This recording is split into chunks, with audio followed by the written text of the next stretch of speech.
Hi friends, சுட சுட முந்திரி பக்கோடா மொறுன்னு ஈவினிங் வந்து டீயோட சாப்பிட்றப்ப ரொம்ப ரொம்ப சூப்பர் டேஸ்டியாக இருக்கும்.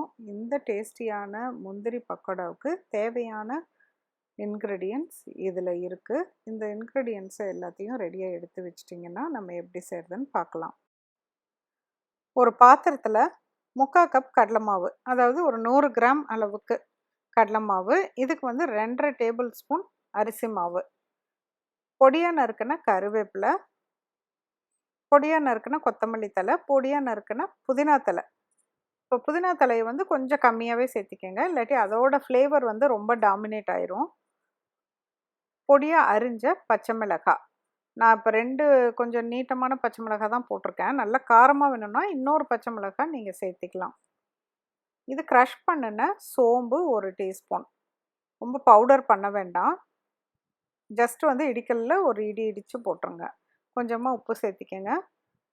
சோடா உப்பு, பேக்கிங் சோடா 1/4 டீஸ்பூன்.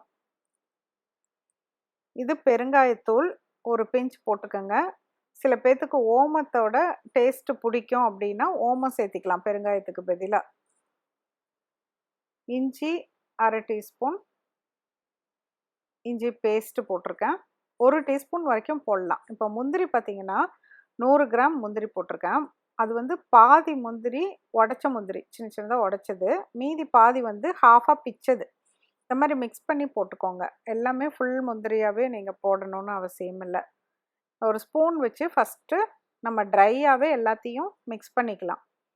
மிக்ஸ் பண்ணிவிட்டு அதுக்கப்புறமேலு இதில் இன்னொரு முக்கியமானது வந்து சேர்த்தணும்.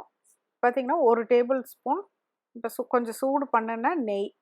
இப்போ இதில் வந்து 1.5 டேபிள் ஸ்பூன் சூடான எண்ணெய் சேர்த்தி மிக்ஸ் பண்ணி அந்த மாவு கூட சேர்த்திருங்க. இப்போ கையால் பெசரி விட்டுக்கலாம். நெய் எதுக்கு சேர்த்துறதுனா ஒரு ரிச் டேஸ்ட்டு கொடுக்கும். இப்போ கையால் கொஞ்சமாக தண்ணியை தெளித்த மாதிரி விட்டு கவனமாக அந்த தண்ணியை சேர்த்துங்க. கொஞ்சமாக தெளித்த மாதிரி விட்டுட்டு நல்லா பிசைஞ்சிருங்க. பார்த்துட்டிங்கன்னா அந்த நம்ம சேர்த்திருக்க இலை, கருவேப்பிலை, புதினா, கொத்தமல்லி அதெல்லாம் இந்த அளவுக்கு க்ரீனாக தெரியணும். அவ்வளோ போடணும். கம்மியாக போட்டிங்கன்னா அந்த டேஸ்ட் உங்களுக்கு டிஃப்ரென்ஸ் தெரியும். பாருங்க, கொஞ்சம் வந்து பிசுக்காக இருக்கணும், ரொம்ப தண்ணியாக போயிடக்கூடாது. கொஞ்சம் ஒட்டுற மாதிரி இருக்கணும். அப்போ தான் நம்ம வேக வைக்கிறப்ப கொஞ்சம் அந்த டைம் எடுத்து வேகும். ரொம்ப ட்ரையாக போட்டிங்கன்னா உடனே வெந்துடும், ஒரு கரிஞ்ச மாதிரி டேஸ்ட்டு போயிடும். இந்த அளவுக்கு பிசுக்கு பதமாக இருக்கணும். ஆனால் உருண்டை பிடிச்சிங்கன்னா இந்த மாதிரி உருண்டை பிசுக்குன்னு உருண்டை வந்து உருட்டுற மாதிரி கிடைக்கணும். இப்போ எண்ணெய் வந்து காஞ்சிருச்சு.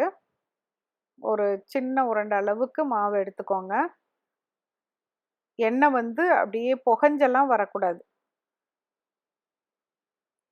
இந்த அளவுக்கு எண்ணெய் காஞ்சோன்னே நல்லா உதுத்தி அப்படியே போட்டு விடுங்க. இது ஈஸியாக வந்து உதுந்துடும். ரொம்ப ட்ரையாக போட்டிங்கன்னா இப்போ இந்த போட்ட வேகத்துக்கு அது வந்து பொரிஞ்சிருக்கும். அதுக்கப்புறம் கொஞ்சம் உள்ளே வேகணும், முந்திரி வந்து நல்லா மொறுன்னு வரணும் அப்படின்னு நினைக்கிற டைமில் உங்களுக்கு கரிஞ்ச மாதிரி டேஸ்ட் ஆயிரும். ஒருக்கா திருப்பி விட்டுட்டு ஸ்டவ்வை வந்து லோ ஃப்ளேமுக்கு கொண்டு போயிருங்க. அதுக்கப்புறமேலு அந்த பபிள்ஸ் எல்லாம் அடங்கினோன்னே எடுத்துருங்க. இதை வந்து ஒரு டிஷ்யூ பேப்பரில் போட்டிங்கன்னா கொஞ்சம் எக்ஸ்ட்ரா இருக்க எண்ணெயெல்லாம் உறிஞ்சிரும். அவ்வளோதான், நம்ம முந்திரி பக்கோடா சூப்பராக ரெடி ஆயிடுச்சு. அடையார் ஆனந்த பவன் டேஸ்ட்டுக்கு கிட்டத்தட்ட அதை விடவே சூப்பராக இருக்குன்னு எங்கள் வீட்டில் சொன்னாங்க. நீங்களும் செஞ்சு பாருங்கள்.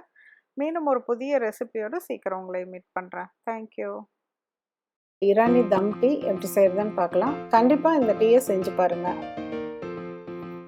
இந்த தம் டீ வைக்கிறதுக்கு ஃபஸ்ட்டு 3 கப்பு வாட்டர் தண்ணி வந்து எடுத்திருக்கேன். ஒரு 600 ml கிட்ட இருந்துச்சு. குக்கரில் ஊற்றிக்கோங்க. அப்புறம் 2 டேபிள் ஸ்பூன் டீ தூள், நான் டீ டஸ்ட்டு தான் யூஸ் பண்ணியிருக்கேன், டீ லீவ்ஸ் இல்லை. டீ லீவ்ஸ்னால் நீங்கள் வந்து டபுள் டைம் யூஸ் பண்ணால் தான் சரியாக இருக்கும். இப்போ 2 to 3 ஏலக்காய் இப்படி ஓப்பன் பண்ணி அப்படியே போட்டுக்கோங்க. இந்த குக்கரை வந்து க்ளோஸ் பண்ணி வச்சிடலாம். பண்ணிவிட்டு நல்லா லோ ஃப்ளேமில் 30 மினிட்ஸ் அப்படியே விட்டுருங்க. நம்ம பிரியாணி எல்லாம் தம்முக்கு வைக்கிற மாதிரி 30 மினிட்ஸ் அப்படியே தம்மில் விட்டுருங்க. அதுக்குள்ளார நம்ம பால் வந்து காய்ச்சி வச்சிடலாம். இப்போ 1.5 கப்பு மில்க்கு, அதாவது 250 ml to 300 ml மில்க் வந்து எடுத்துக்கோங்க.